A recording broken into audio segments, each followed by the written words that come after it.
Assalamualaikum warahmatullahi wabarakatuh, Sobat Esti. Jumpa lagi. Sebelumnya marilah berdoa terlebih dahulu. Semoga senantiasa sehat, tetap semangat belajarnya, sabar, taat dan disiplin dalam menjalankan prokes. Semoga COVID segera berlalu dari dunia. Amin. Kali ini kita akan belajar metode penghitungan pendapatan nasional dengan pendekatan produksi. Ada 3 perhitungan pendekatan nasional. Yang pertama dengan pendekatan produksi, pendekatan pengeluaran, dan pendekatan pendapatan. Metode pendekatan produksi apabila di suatu negara terdapat beberapa sektor, yaitu sektor ekstraktif yang disimbolkan dengan E, agraris yang disimbolkan dengan A, industri yang disimbolkan dengan I, niaga yang disimbolkan dengan N, dan jasa yang disimbolkan dengan J. National income dirumuskan NI sama dengan E plus A plus I plus N plus J.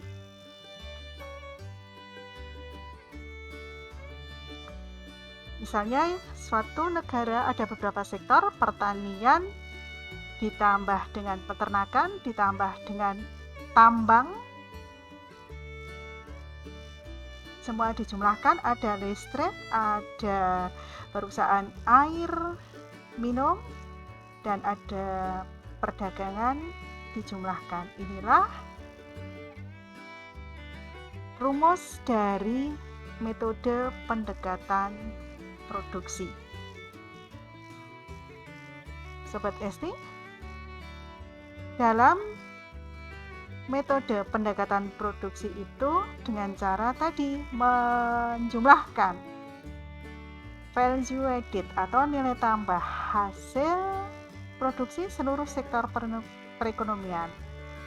Yang tadi sudah dideskripsikan, ada pertanian, peternakan, kehutanan, perikanan, pertambangan dan penggalian, industri pengolahan, listrik, gas dan air minum, konstruksi, perdagangan, hotel dan restoran, pengangkutan dan komunikasi, jasa-jasa, dan lain sebagainya. Sobat Esti, nilai tambah itu adalah nilai produksi barang akhir yang dikurangi biaya bahan mentah. Untuk lebih memahami, berikut contoh pendekatan nasional menurut pendekatan produksi.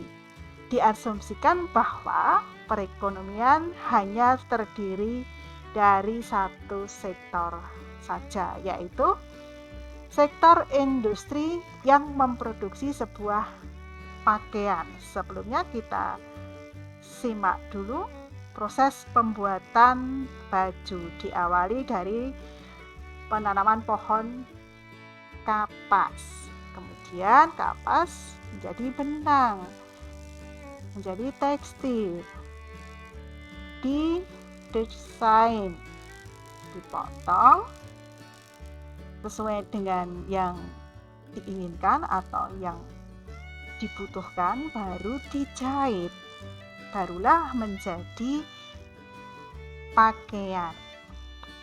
Sobat Esti, perhatikan di sini contoh penghitungan nilai tambah produksi pakaian dalam bentuk sebuah tabel. Ada kapas, benang, tekstil, pakaian. Dari kapas jadi pakaian itu melalui proses. Kapas dipintal menjadi benang dulu. Benang ditenun jadi kain atau tekstil.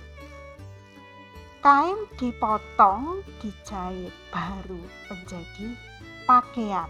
Nah, dalam tabel ini kapas nilai produksinya 200, maka nilai tambahnya 200.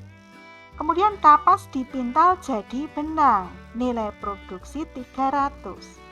Selisih nilai produksi benang dan kapas itulah nilai tambah, yaitu 300 dikurangi 200 sama dengan 100.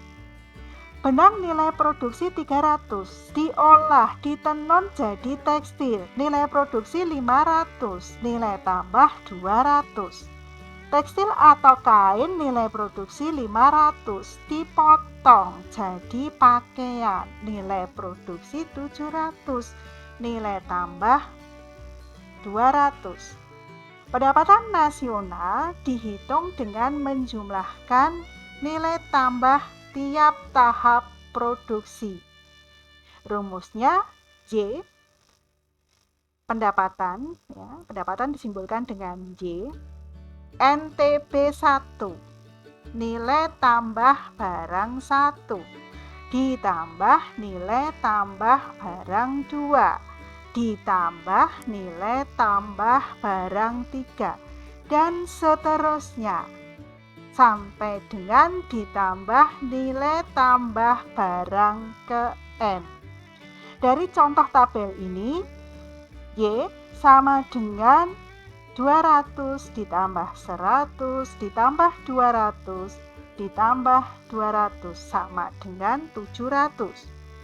Pendapatan nasional tidak dihitung dengan menjumlahkan nilai tiap tahap produksi. Y sama dengan 200 ditambah 300 ditambah 500 ditambah 700 sama dengan 1700. Karena akan terjadi pencatatan ganda atau double accounting. Jadi nilai tambah produksi dalam contoh ini adalah 700. Total nilai tambah inilah yang akan dihitung sebagai pendapatan nasional yang akan dijumlahkan dengan sektor-sektor yang lain. Sobat Esti, sampai di sini kebersamaan kita. Terima kasih, sampai jumpa dengan video Esti Belajar berikutnya. Assalamualaikum warahmatullahi wabarakatuh.